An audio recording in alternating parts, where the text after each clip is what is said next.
Tsunami அனர்த்தம் ஏற்பட்டு 9 வருடங்கள் கடந்துள்ளன. சுனாமியில் சிக்கிய பல குடும்பங்கள் மீள்குடியேற்றம் செய்யப்பட்டுள்ள போதிலும் சிலர் இன்றும் மீள்குடியேற்றத்திற்காக போராடி வருகின்றனர். எவ்வாறாயினும் மீள்குடியமர்த்தப்பட்டவர்கள் இன்றைய சூழ்நிலையில் நிம்மதியாக வாழ்கின்றார்களா? இது தொடர்பில் ஒரு பார்வை அடுத்து. இந்த வீடு திட்டம் குடியேற்றத்திலிருந்து இந்த பகுதியில் உள்ள மக்களுக்கு ஒழுங்கான வசதி வாய்ப்புகள் இல்லை. வந்து பார்த்துட்டு சும்மா அனாவசியமாக இப்படி பொதுமக்களுக்காக பொய் வார்த்தைகளை சொல்லிட்டு போய்கொண்டிருக்க. அம்பாறை மாவட்டத்தில் உள்ளது இஸ்மாயில்புரம். சுனாமியின் கோர தாண்டவத்திற்குள் சிக்கிய கிராமங்களின் வரிசையில் இதுவும் ஒன்று. உறவுகளையும் உடைமைகளையும் பறிக்கொடுத்து நின்ற இந்த மக்கள் ஒரு மாதிரியாக மீள்குடியேற்றம் பெற்றார்கள். இங்கு 95 வீடுகள் அமைக்கப்பட்டுள்ளன. வீடுகள் என்னவோ அமைக்கப்பட்டனவே தவிர அவற்றுக்கான அடிப்படை வசதிகள் இன்னும் பூர்த்தியாக்கப்படவில்லை. ஊடெல்லாம் கட்டி தந்திருக்கா, ஊடெல்லாம் வளர்ச்சி கூடு குச்சினி ஜாமெல்லாம் இருக்கிறதுக்கு வாக்களுக்கு கொஞ்சம் கஷ்டமாயிருக்கு. இந்த கிராமத்தில் அமைக்கப்பட்டுள்ள வடிகான்களின் நிலையே இது. கடமைக்கு அமைக்கப்பட்ட இந்த வடிகான்கள் காலம் கடந்த நிலையில் கிராமத்தவர்களின் சுகாதாரத்தை கேள்விக்குறியாக்கி உள்ளது. வடிகான் இல்லாத காரணத்தினால அந்த தண்ணியில டெங்கு, மலேரியா, வைரஸ் நோய்கள் பரவுது. இந்த பகுதியில் உள்ள மக்களுக்கு இந்த வாந்தி பேதி, காய்ச்சல் இப்படியான நோய்கள் ஏற்பட்டு கொண்டிருக்கு. மேடும் பள்ளமுமாக காட்சி அளிக்கும் இந்த இடம் இந்த கிராமத்திற்கான விளையாட்டு மைதானம். காட்டு யானைகளுடன் அனுதினம் போராடும் இந்த கிராமத்தவர்கள் ஒவ்வொரு நாளையும் பீதியுடனேயே கழிக்கின்றனர். காலங்கள் கடந்து செல்கின்றன. ஆனால் இவர்கள் எதிர்நோக்கும் பிரச்சனைகளுக்கு இதுவரையில் தீர்வுகள் உதயமாகவில்லை. அதிகாரிகளின் தீர்வுகளுக்காக காத்திருக்கிறது இஸ்மாயில்புரம் கிராமம். உங்கள் வாழ்க்கை எங்கள் செய்தி. ஆக்டேன் 92 ரக பெட்ரோல் வர்க்கத்தை இலங்கை பெட்ரோலிய கூட்டுத்தாபனம் இன்று சந்தைக்கு அறிமுகப்படுத்தியுள்ளது. அதன்படி ஆக்டேன் 90 ரக பெட்ரோல் சந்தையில் இருந்து அகற்றப்பட்டுள்ளது. பெட்ரோலிய வளத்துறை அமைச்சர் ஆண்ட்ரோ பிரியதர்ஷன யாப்பாவின் தலைமையில் நடைபெற்ற நிகழ்வின் போது ஒக்டேன் 92 ரக பெட்ரோல் சந்தைக்கு அறிமுகப்படுத்தப்பட்டது. இந்த புதிய வகை பெட்ரோலின் செயற்பாடு அதிகம் என்பதோடு வாகனங்களின் பாவனைக்கு சிறந்தது என்றும் இதனால் சூழல் பாதிப்புகள் குறைவு என்றும் பெட்ரோலிய கூட்டுத்தாபனம் தெரிவித்துள்ளது. ஒக்டேன் 90 ரக பெட்ரோலை விற்பனை செய்த 162 ரூபாவிற்கே ஒக்டேன் 92 ரக பெட்ரோலும் விற்பனை செய்யப்படுகின்றது. இன்று இந்த புதிய வகை பெட்ரோலை நாம் அறிமுகப்படுத்தினாலும் மேலதிகமாக 80% செலவை நாம் ஏற்றுக்கொள்ள வேண்டும். அதை நுகர்வோர் மீது சுமத்தாது நாம் தாங்கிக் கொள்ள தீர்மானித்தோம். அடுத்ததாக டீசலின் தரத்தை அதிகரிக்க நாம் திட்டமிட்டுள்ளோம். அதற்கான நடவடிக்கைகள் முன்னெடுக்கப்படுகின்றன. இந்த வருடம் முடிவதற்கு முன் சர்வதேச தரத்திலான எரிபொருள் வகையை வழங்க நாம் தயாராகிக் கொண்டிருக்கின்றோம். அதுதான் நமது எதிர்பார்ப்பு.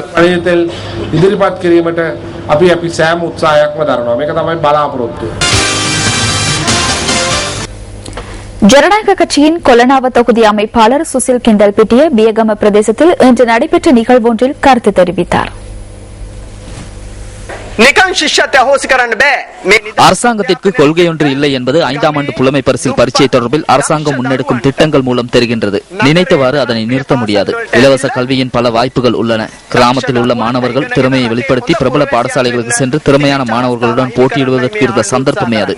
யாருடைய ஆலோசனைக்கு ஏற்ப இதனை செய்தனர்? நிபுணத்துவம் பெற்றவர்களின் ஆலோசனைகள் பெறப்பட்டதா? தற்போது புதியதொரு யோசனையை முன்வைக்கின்றனர். பாடசாலை மாணவர்கள் அந்தந்த தரங்களில் வெளிப்படுத்தும் திறமையின் அடிப்படையில் உள்வாங்க உள்ளதாக கூறுகின்றனர். பாடசாலைகளில் தவணை பரீட்சை அல்லது வேறு பரீட்சைகள் மூலம் மாணவர்களை இணைத்துக் கொள்ள உள்ளதாக கூறுகின்றனர். பாடசாலைகளில் மாணவர்களை தேர்வு செய்யும் போது என்ன நடக்கும்? இங்கு அரசியல் மோசடியே இடம்பெறும்.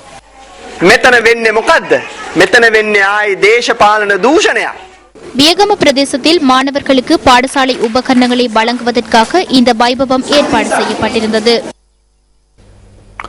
இன்று வெளியான பத்திரிகைகளில் இருந்து நாம் தெரிவு செய்த கேலி சித்திரம் அடுத்து.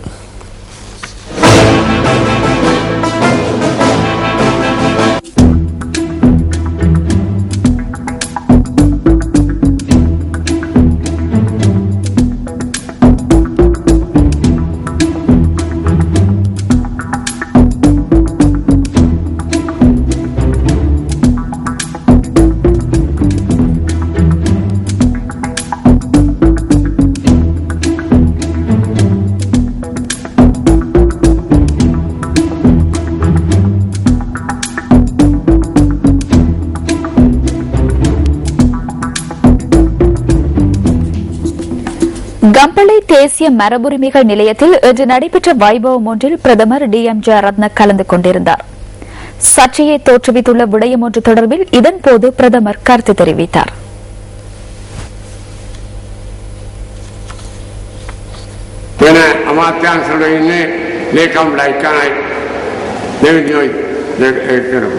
ஏனைய அமைச்சுக்களில் ஓரிரு செயலாளர்களே இருப்பார்கள். ஆனால் என்னிடம் 10 பேர் உள்ளனர். ஒவ்வொருவருக்கும் ஒவ்வொரு பொறுப்புகளை வழங்கியுள்ளேன். இந்த இடத்திற்கு ஏன் செயலாளர் விட்டாச்சி வரவில்லை என்பது எனக்கு தெரியாது. ஆம், வந்து அமர்ந்து கொள்ளுங்கள் என்று கூறிய போது நண்பர் ஒருவர் இருப்பதாக குறிப்பிட்டார். அழைத்து வந்து அமருங்கள், சாப்பிடுவோம் என்றேன். பின்னர் பார்த்தால் அவர் ஓர் இலங்கையர் அல்ல.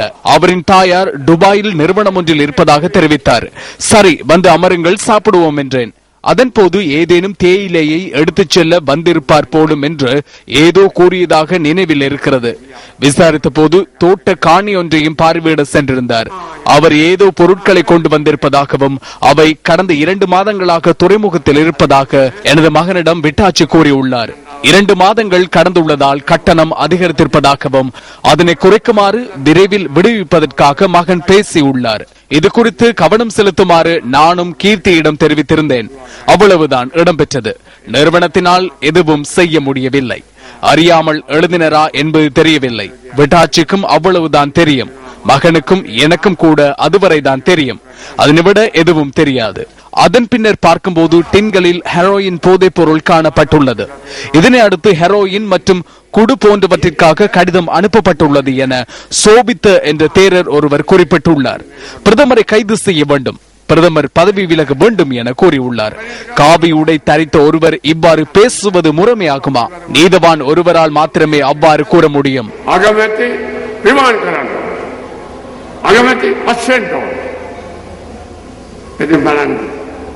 සිංගුරක් පොරවාගත්ත මනුස්සයෙක් ඒ විදිහට කතා කරනවාද? එයාට පොලිස් බලතල තමයි ගඩුකාරයෙකුට විතරයි කියන්න පුළුවන්. தேசிய ஐக்கிய முன்னணி இன்று ஊடகவியலாளர் சந்திப்பு ஒன்றை ஏற்பாடு செய்திருந்தது.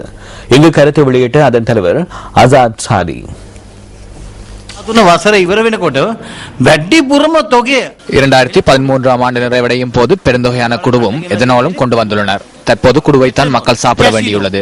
எதனால் கொண்டு வந்த அமைச்சர் இவர்தான் என்று இந்த அரசாங்கத்திற்கு கூற முடியாது இருக்கின்றது. நீங்கள் குற்றமற்றவர்கள் என்றால் எதனால் கொள்கலன்களை கொண்டு வந்தது யார்? அதை வெளியே எடுத்தது யார் என்று ஊடகங்களுக்கு தெரிவியுங்கள். யார் குடு கொண்டு வந்தது? பிரதமரின் செயலாளரை பிடித்துக் கொண்டு சத்தமிடுகின்றனர். கேபினட்டிலும் பாராளுமன்றத்திலும் குடுக்காரர்கள் இருக்கின்றார்கள் என்பதை அனைவரும் கூறியிருக்கின்றனர். யார் என்பதை கூறுங்கள். ஹெரோயின் போதைப் பொருளை வைத்திருந்ததாக சந்தேகத்தின் பேரில் கைதான வெல்லம்பிட்டி போலீஸ் நிலைய பொறுப்பதிகாரியின் மனைவியும் போலீசாரால் கைது செய்யப்பட்டுள்ளார். கைதான இருவரிடமும் விசாரணைகள் முன்னெடுக்கப்பட்டு வருவதாக கொழும்பு போலீஸ் குற்றத்தடுப்பு பிரிவு குறிப்பிடுகின்றது. இந்த சம்பவம் தொடர்பில் வெல்லம்பிட்டி போலீஸ் நிலைய பொறுப்பதிகாரி சந்தேகத்தின் பேரில் நேற்று கைது செய்யப்பட்டிருந்தார். ஆசிரியர் தொழில் குறித்து வடமேல் மாகாண முதலமைச்சர் தயாசிரி ஜெயசேகர குருநாகல் பகுதியில் நடைபெற்ற நிகழ்வொன்றில் கருத்து தெரிவித்தார். வடமேல் மாகாணத்தில் 329 பட்டதாரிகளுக்கு நியமன கடிதங்கள் வழங்கும் நிகழ்வு முதலமைச்சர் தயாசிரி ஜெயசேகரவின் தலைமையில் நடைபெற்றது.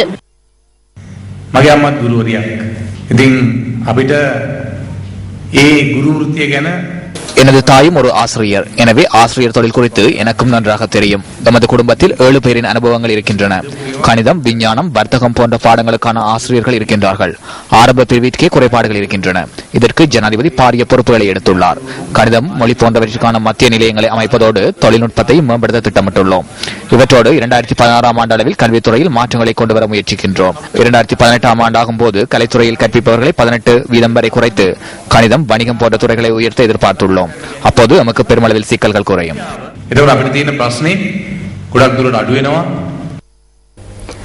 அடுத்த ஜனாதிபதி தேர்தலின் போது ஐக்கிய தேசிய கட்சியின் வேட்பாளர் தொடர்பில் இன்று நடைபெற்ற ஊடகவியலாளர் சந்திப்பின் போது தலைமைத்துவ சபையின் உறுப்பினர்களிடம் ஊடகவியலாளர்கள் கேள்வி எழுப்பினர். தற்போது எதிர்க்கட்சி ஜனாதிபதி தேர்தலுக்கு தயாரா?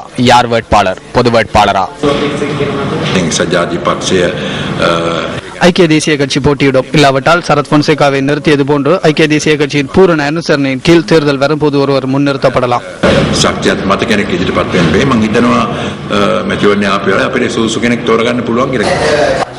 இது தொடர்பில் சந்திரிகா பண்டாரநாயக்கவுடன் கலந்துரையாடியுள்ளீர்களா? මේ පසුගියදා මහා ආందోලනයක් ඇති වුණා චන්ද්‍රිකා බණ්ඩාරනායක මැතිණිය එක්සත් ජාතික ஆம், கடந்த தினங்களில் சந்திரிகாவை முன்னிறுத்தப் போவதாக பேசப்பட்டது. மங்கள சமரவீரன் தோட்டத்திலிருந்து ரணில் விக்ரமசிங்க 11 நிமிடங்கள் அவருடன் கதைத்தார். நானும் 15-20 நிமிடங்கள் கதைத்தேன். தோட்டங்களில் இருந்து கொண்டு ஜனாதிபதி வேட்பாளரை தெரிவு செய்ய முடியாதல்லவா? අපේක්ෂව තෝරන්නේ ඒවා තෝරන්න වෙනකොට ඒවා කතා කරලා මේවා කරලා ඒකේ එම්පිටියම් මං හිතන්නේ එදා තෝරගත්ත වාතාවරණයක් තිබ්බේ නැහැ මොකද ඔක්කොම වැඩි වෙලා ඉන්නේ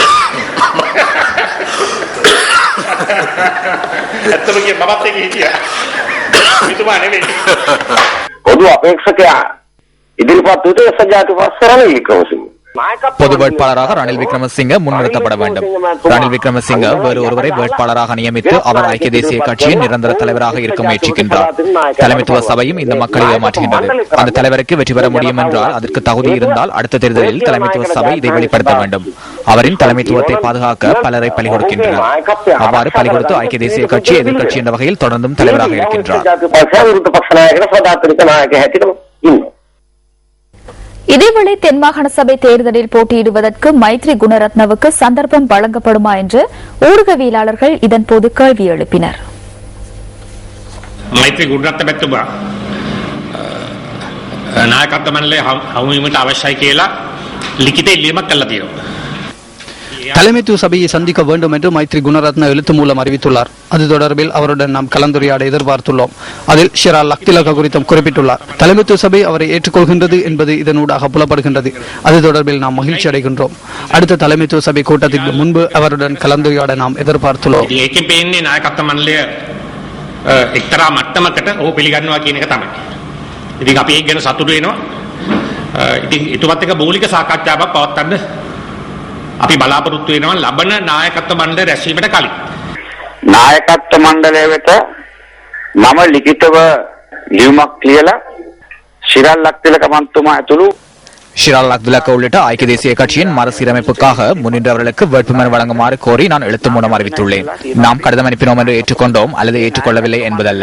கட்சியை வெற்றி பெறச் செய்யக்கூடிய அதிகாரம் இருப்பதாக கட்சி தொடர்ந்தும் அந்த சபையில் கரு ஜெயசூரிய, லக்ஷ்மண் கிரியல்ல போன்றோர் கூறி வந்தனர். நாம் ஐக்கிய தேசிய கட்சியின் மக்கள் கருத்தையை முன்வைத்துள்ளோம். එක්සත් ජාතික පක්ෂයේ ජනතා මතය ඉදිරිපත් කළා තියෙනවා. ஐக்கிய தேசிய கட்சியில் இருந்து விலகுவதாக தென்மாகாண சபையின் உறுப்பினர் கிருஷாந்த புஷ்பகுமார் தெரிவிக்கிறார். இது தொடர்பில் இன்று மாலை நடத்திய ஊடகவியலாளர் சந்திப்பின் போது அவர் இதனை குறிப்பிட்டிருந்தார். இதேவேளை ஸ்ரீலங்கா சுதந்திர கட்சியுடன் இணைந்து எதிர்காலத்தில் செயற்படுவதற்கு தீர்மானித்திருப்பதாகவும் அவர் சுட்டிக்காட்டியுள்ளார். அபுதாபியில் நடைபெறும் இலங்கைக்கு எதிரான முதலாவது டெஸ்ட் கிரிக்கெட் போட்டியில் பாகிஸ்தான் 123 ஓட்டங்களால் முன்னிலை பெற்றுள்ளது. முதல் இன்னிங்ஸில் இலங்கை பெற்ற 204 ஓட்டங்களுக்கு பதிலளித்த ஆடும் பாகிஸ்தான் 4 விக்கெட் இழப்புக்கு 327 ஓட்டங்களை இன்றைய ஆட்ட நேர முடிவின் போது பெற்றிருந்தது. இரண்டாம் நாளான இன்று ஒரு விக்கெட் இழப்புக்கு 46 ஓட்டங்களுடன் பாகிஸ்தான் முதல் இன்னிங்ஸை தொடர்ந்தது. அகமது ஷெஷாட் 25 ஓட்டங்களுடனும் முகமது ஆபிஸ் ஓட்டமின்றியும் இன்றைய ஆட்டத்தை ஆரம்பித்தனர். முகமது ஆபிஸினால் 11 ஓட்டங்களையே பெற்றுக்கொள்ள முடிந்தது.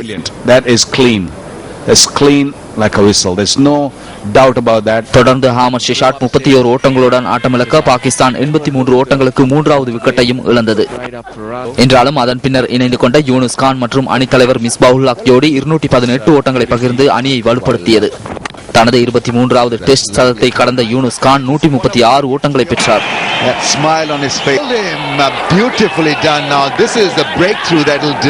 அணித்தலைவர் மிஸ்பாவுல் ஹக் தனது 5வது test சதத்தை எட்டினார்.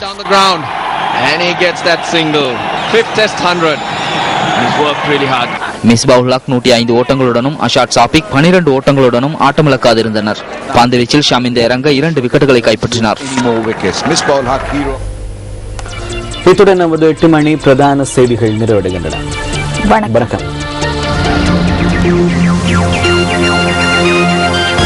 Hotline 0114-896-896 www.newsfirst.lk. Feedback at newsfirst.lk.